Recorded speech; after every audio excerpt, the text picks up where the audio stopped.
Good morning, जय हिंद मेरे प्यारे बच्चों। कैसे आप सभी लोग। तो फिर से आपका स्वागत है पीसीबी कॉर्नर के खूबसूरत से यूट्यूब चैनल पर। नीट का ऑफिशियल आंसर की जल्द रिलीज होने वाली है और जिसमें आपको चैलेंज करने का मौका दिया जाएगा और उसके बाद जो है 2-3 दिन के बाद जो है रिजल्ट भी जारी हो जाएगा। लेकिन आजकल एक हॉट टॉपिक चल रहा है कि जो है जेई और नीट में बोर्ड्स के 50% मार्क्स का वेटेज हो सकता है, ऐसी चर्चा है।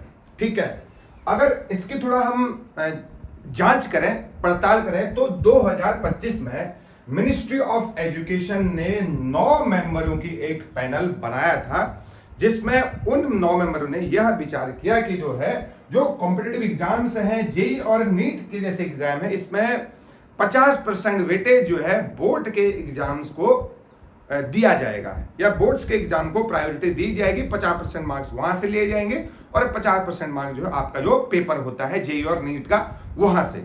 ठीक है, अब उन्होंने इन 9 मेंबर ने कुछ हफ्तों में 2-3 हफ्तों में जो है ये रिपोर्ट अपनी सबमिट करनी है कि क्या बच्चों के लिए बेहतर किया जा सकता है और क्या इसके परिणाम हो सकते हैं, इसको कैसे अप्लाई किया जा सकता है। इस पर बहुत सारी चर्चा होने वाली है। वो अपनी पूरी रिपोर्ट भेजेंगे मिनिस्ट्री ऑफ एजुकेशन मिनिस्टर को।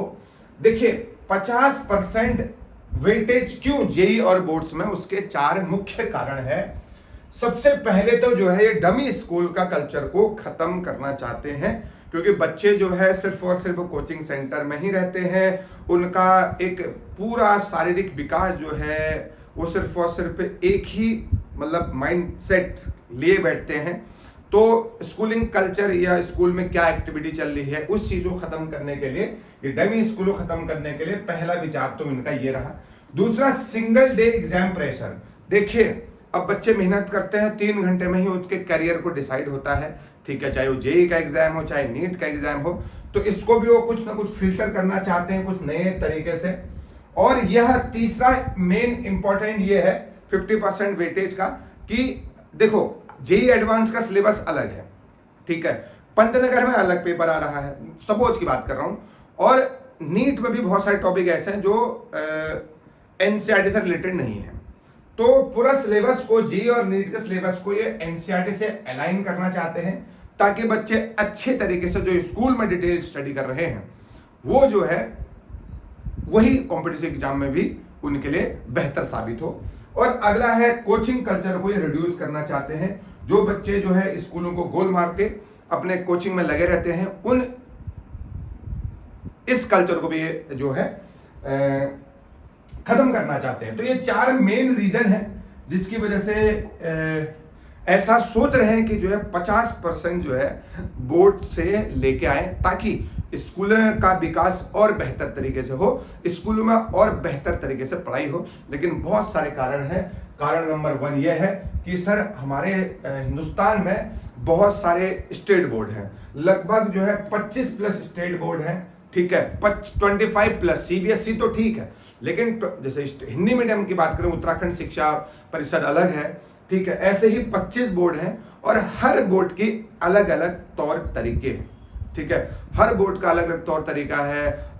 जो दूसरा पॉइंट ये है कि जो मार्क्स नॉर्मलाइजेशन है, ठीक है, कि अगर पेपर टफ आए किस तरीके से मार्किंग होगी या किस तरीके से क्या होगा, ये भी डिफरेंट स्टेट में अलग अलग होता है, ये आपको पता है। और कोई स्टेट जो है, तीसरा कारण ये है कि सर क्या समस्या आ सकती है, कोई स्टेट जो है अपने स्टेट को अच्छा दिखाने के लिए मार्किंग जो है ना वो लीनियर करते हैं, मतलब इजी मार्किंग करते हैं। तो उससे क्या हो सकता है, बच्चों के अच्छे नंबर आ सकते हैं, है ना।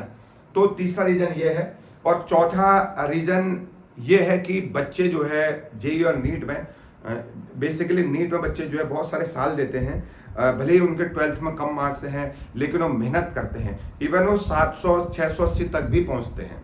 ठीक है, they don't care about marks they got in 12th class. ठीक है, तो उस 12 के मार्क्स को वहीं रख के मेहनत करते हैं, 2 साल 3 साल, 1 साल 2 साल 3 साल 4 साल। ठीक है, तब जाकर कहीं एमबीबीएस कॉलेज में पहुंचते हैं। ठीक है, तो बहुत सारे कारण हैं कि क्यों अप्लाई नहीं करना चाहिए, है ना। सब तो बोल देंगे अप्लाई करो, इस साल से अप्लाई करो, लेकिन अगर अप्लाई होता भी है तो कम से कम 2-3 साल का वक्त आपको मिलेगा बच्चों को मेंटली प्रिपेयर होने का मौका मिलेगा। जो बच्चे सोच रहे कि मुझे 2 अटेम्प्ट देने हैं, इसके बाद में अगर हो गया तो वेल एंड गुड है, और अगर नहीं हुआ तो मैं किसी दूसरे रास्ते पे जाऊंगा, कोई दूसरा ऑप्शन चूज करूंगा। ठीक है, तो 2-3 साल इसको लगेगा समय, लेकिन आपको घबराने की जरूरत नहीं है, पैनिक होने की जरूरत नहीं है। ठीक है, आप लगे रहिए। देखो, अचानक से कोई भी फैसला आए और उसका आपको नुकसान हो, ऐसा नहीं होगा। Thank you so much. Video को शेयर करते रहिए, लेके आएंगे ऐसी इंटरेस्टिंग वीडियो। Thank you.